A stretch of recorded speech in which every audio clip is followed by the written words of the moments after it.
We are about 2 weeks away from towing the SeaCamper about 300 miles south to go pick up our new engine.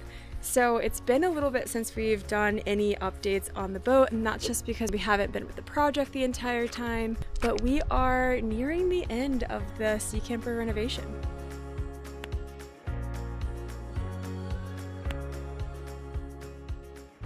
Boat Outfitters has sent us a bunch of stuff that we need to install on the SeaCamper before we leave. We knew we were going to install the fire extinguishers in the boat, but we didn't know if we were just going to get some like basic plastic ones. These are made out of starboard, so the same material all of our cabinets that Boat Outfitters sent us last year. And they're just really custom. It doesn't move around at all in there, which is really nice. And it looks great. One will go there, and then I think we're installing the other one up at the helm down there. I think like maybe right here, right? Yeah, I think that looks really good. Look how nice this is. Ooh. All stainless. So we haven't got the hydraulic pump yet, but we will when we repower. So we'll show more about the install of our new motor and everything that's going to go to this helm, but this is pretty much how it's going to look. There'll be gauges on it. There'll be a throttle to Tommy's right. The key start below that, and it's just gonna look really, really modern. It does. I mean, it's a big step up from 1978. We're gonna go ahead and link all of the products that we are installing today from Boat Outfitters below in the caption. So if you're interested in anything, go ahead and check that out. We have bilge pumps, a rod holder that Tommy really wanted for our back rail, the float for one of the bilge pumps, 2 fire extinguisher holders, 2 fire extinguishers to go in those. And then this is something we're mounting on our back deck. It's a battery disconnect switch, and that little switch is also a key that you can take out. The steering wheel will get installed probably in a few weeks.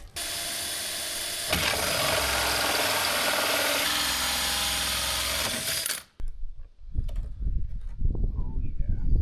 All right. That looks great. Oh no, Rue! There's fiberglass falling from the sky. We're not connecting this today, we're just installing the actual disconnect switch. And then once we put in our starter battery, we'll connect the positive side to this switch. For now, we're just gonna install it and then seal it, and then we'll move on.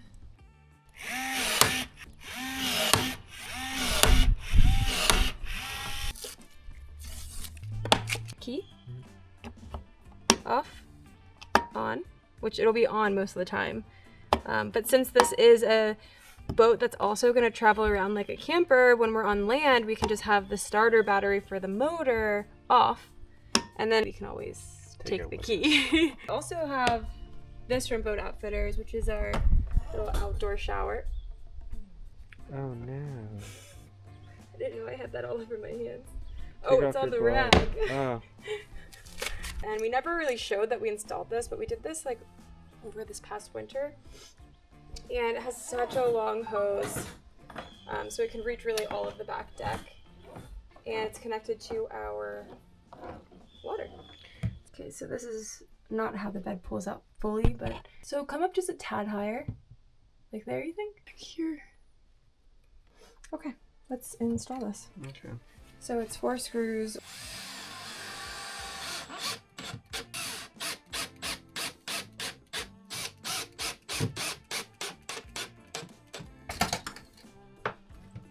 In, and look at that. Hopefully we don't have to use it, but it looks good.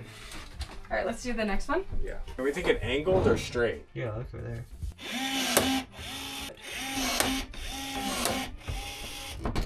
So Boat Outfitters designs and makes these in-house, and they're a super snug fit because they don't want there to be any rattling as you're underway. So these are like such a nice install. This rod holder can be adjusted for like 7/8 inch rails to an inch, I think. Yeah.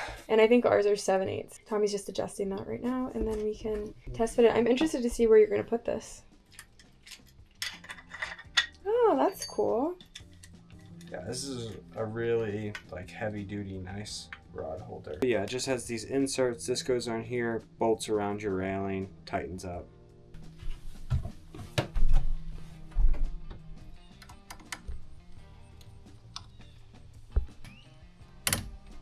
think that's good? Oh yeah, it's like a part of the boat now.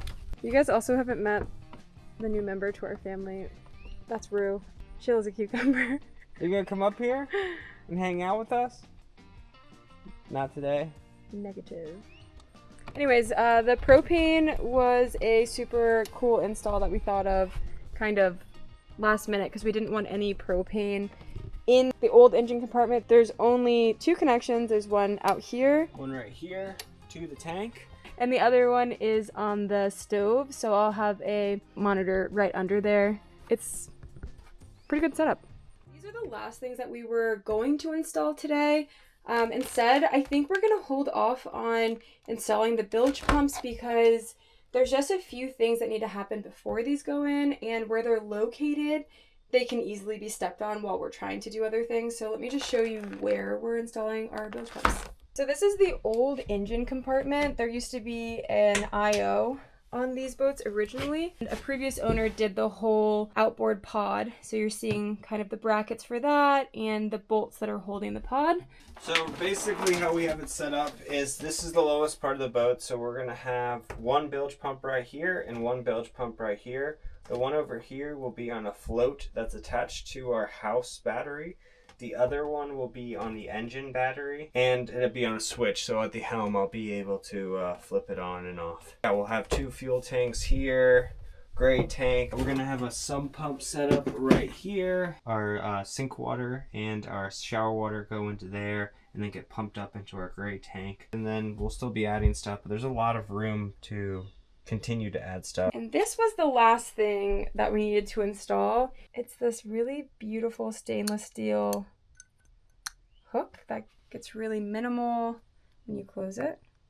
I think we're gonna hold off on installing it because we were thinking about doing it here, but I want to see what it looks like when the curtains are on because I don't want there to be too much clutter over here. So I kind of think we might hold off and wait until we're actually living in here and then see where we want this. Putting screws in the wall.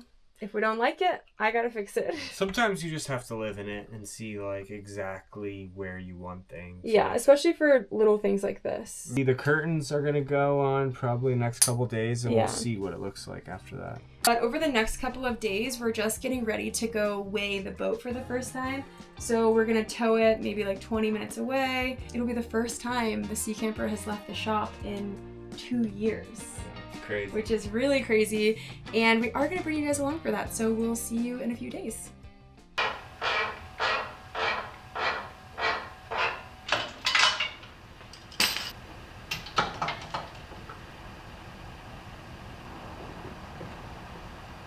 We are getting ready to go and weigh the boat today. It's been 2 years since we've moved the boat outside of the shop driveway. We're really excited for this. We just put so much work into the SeaCamper. When we brought it up here, I mean, it was in terrible shape. It was just so run down. And when we first bought the SeaCamper, we towed it about 800 miles, but it's just, the first time we've towed it since finishing the project. So it's really exciting, and we're gonna get ready to pull out of the driveway. Yeah.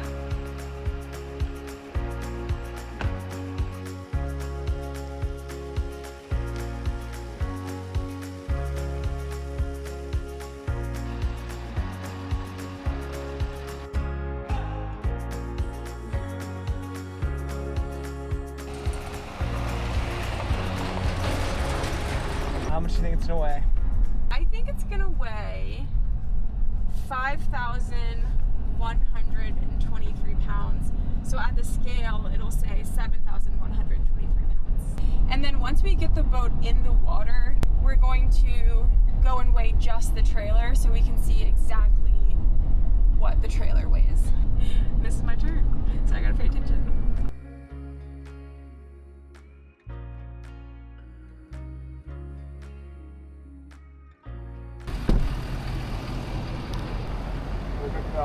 Thank you.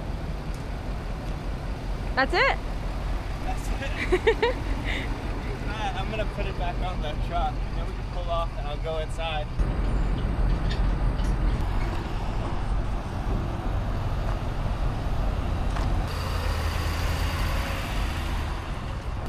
How long do you think we are? We're kind of taking up a whole semi spot.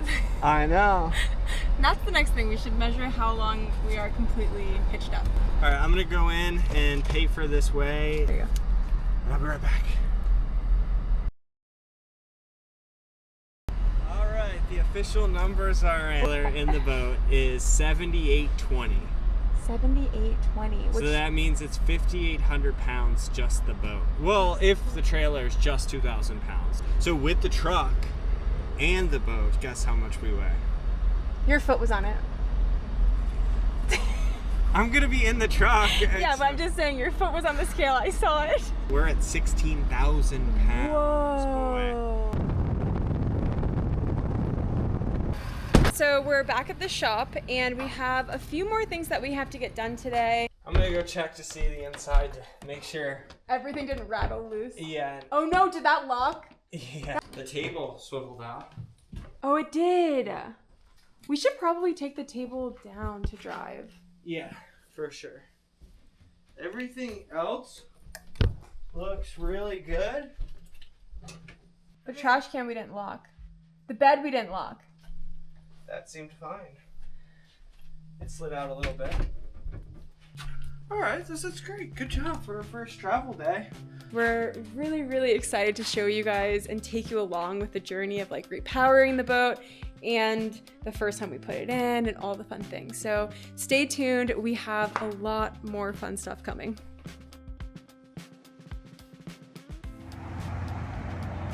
We're cutting forward a few weeks where the boat's already been in the water for about 3 weeks. And we finally have time to weigh just the trailer. Originally, we weighed everything together and I think it was like 7,820 pounds, if I remember correctly. I don't have the paper in front of me. But we were guessing that the trailer is somewhere between 2,000 to 2,500 pounds, and then we could just subtract the trailer to find out the true weight of the SeaCamper after the renovation. So that's what we're doing today. So the final number is, let me add it up, 2180. So you were closest. Yeah. I guessed 2,500, Tommy guessed 2,250. So that puts the boat at 5,640 pounds. It's not bad. Not bad at all. For a 24-foot cruiser. So let's go back to the boat. Pretty exciting stuff. I mean, that kind of wraps up the end of like the true project. We still have like a few small things that we need to do, but for the most part, that's a really big piece of information that we just got. Yeah. So.